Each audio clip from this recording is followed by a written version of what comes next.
പഴുത്ത് കറുത്ത് പോയതാ ഇതുപോലുള്ള പഴമൊക്കെ നമ്മൾ സാധാരണ വെറുതെ എടുത്ത് കളയുവാണ് ചെയ്യുന്നത്. പക്ഷേ ഈ ഒരു പഴമൊക്കെ ഉപയോഗിച്ച് നല്ല പഞ്ഞി പോലത്തേതാ ഇതുപോലുള്ള അപ്പം ഉണ്ടാക്കി എടുക്കാമെന്ന് പറഞ്ഞു കഴിഞ്ഞാൽ സൂപ്പറല്ലേ. അപ്പം ഇന്ന് ഇങ്ങനൊരു റെസിപ്പിയാണ് ഉണ്ടാക്കിയിരിക്കുന്നത്. അതും വളരെ വേഗത്തിൽ നമുക്ക് ഈ ഒരു അപ്പം ഉണ്ടാക്കിയെടുക്കാം. ഈ അപ്പത്തിന് പ്രത്യേകിച്ച് കറികളൊന്നും ഇല്ലാതെ തന്നെ നമുക്കിത് കഴിക്കാനും പറ്റും. വളരെ ഹെൽത്തി ആയിട്ടാണ് ഇത് ഉണ്ടാക്കിയിരിക്കുന്നത്.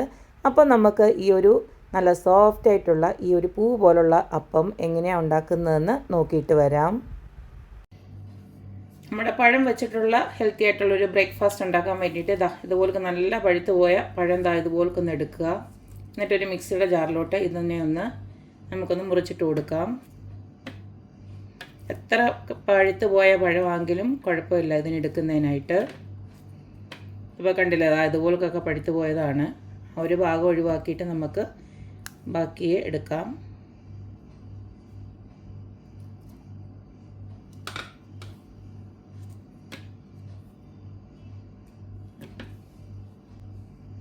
ഇതിലേക്ക് 3 പഴമാണ് യൂസ് ചെയ്യുന്നത്.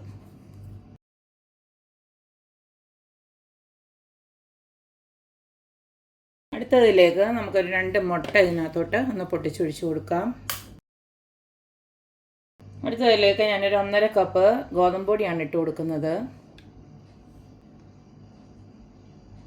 ഇതിലേക്ക് ഒരു 1.5 ടീസ്പൂണ് ഇതുപോലെ തന്നെ നമ്മുടെ ഈസ്റ്റ് ഉണ്ടല്ലോ അതങ്ങോട്ട് ഇട്ട് കൊടുക്കുകയാണ്. ഇനി അടുത്തതിലേക്ക് മധുരത്തിന് ആവശ്യമായിട്ടുള്ള പഞ്ചസാര ഇട്ട് കൊടുക്കണം. നിങ്ങൾക്ക് മധുരം തീരെ താല്പര്യമില്ലെങ്കിൽ ഈ ഒരു ഈസ്റ്റ് ആക്ടിവേറ്റ് ആകാൻ 1 ടീസ്പൂൺ ആവല്ലോ ഒന്ന് മധുരം ഇട്ട് കൊടുത്താൽ മതി. നമ്മളിപ്പോൾ ഈ ഉണ്ടാക്കുന്ന ബ്രേക്ക്ഫാസ്റ്റ് റെസിപ്പി ഉണ്ടല്ലോ, അല്ലെങ്കിൽ അപ്പം എന്ന് വേണമെങ്കിൽ പറയാം, അത് നമുക്ക് കറിയില്ലാതെ വേണമെങ്കിലും ഇത് കഴിക്കാൻ പറ്റും.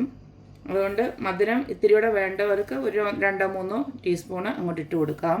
അടുത്തതിലേക്ക് ഞാൻ ഒഴിച്ചു കൊടുക്കുന്നത് ഇളം ചൂടുള്ള വെള്ളമാണ്.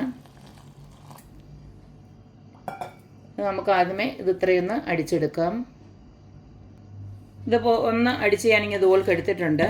ഇനി ഇതിലേക്ക് ഞാൻ ഒരു 1/4 കപ്പോളം റവയോട് ഇട്ട് കൊടുക്കുകയാണ്.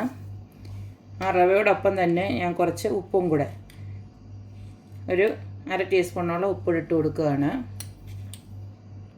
വെള്ളം ചൂടുള്ള വെള്ളം കുറച്ചും കൂടെ ഒഴിച്ചു കൊടുത്ത് ഞാനിത് നല്ലതായിട്ട് ഒന്നുകൂടെ അരച്ചെടുക്കാൻ പോവുകയാണ്.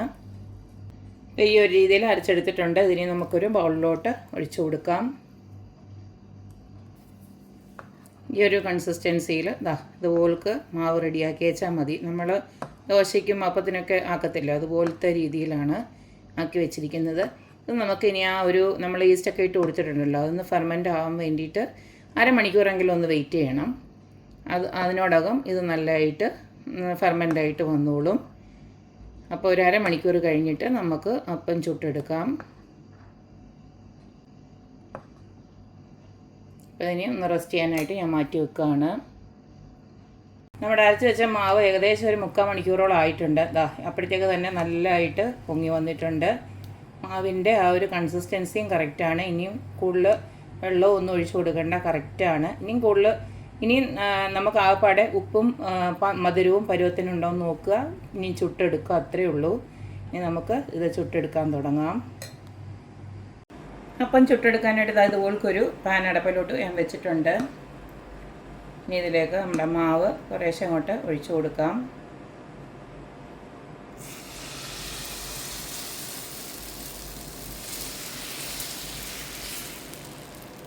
നമുക്ക് അടച്ചൊന്ന് വെക്കാം. ഇത് തിരിച്ചിട്ട് കൊടുക്കേണ്ട കാര്യമില്ല, അതുകൊണ്ടാണ് ഞാൻ അടച്ചു വെക്കുന്നത്. ഇതേ നമ്മുടെ അപ്പം നല്ല ഫൈനായിട്ട് റെഡി ആയിട്ടുണ്ട്. നല്ല സോഫ്റ്റ് ആയിട്ടുള്ള അപ്പമാണ്. തിരിച്ചൊന്നും ഇട്ട് കൊടുക്കണ്ട, ഇപ്പോൾ വെന്തിട്ടുണ്ട്, നല്ല സോഫ്റ്റാണ്. അപ്പം നമുക്കൊരു പാത്രത്തിലോട്ട് ഇതുപോലൊക്കെ മാറ്റി വെക്കാം. കണ്ടില്ലേ, ഭയങ്കര സോഫ്റ്റാണ്. തൊട്ടാൽ നമുക്ക് അറിയാം ഭയങ്കര സോഫ്റ്റാണ്. ബാക്കിയോടെ നമുക്ക് ചുട്ടെടുക്കാം.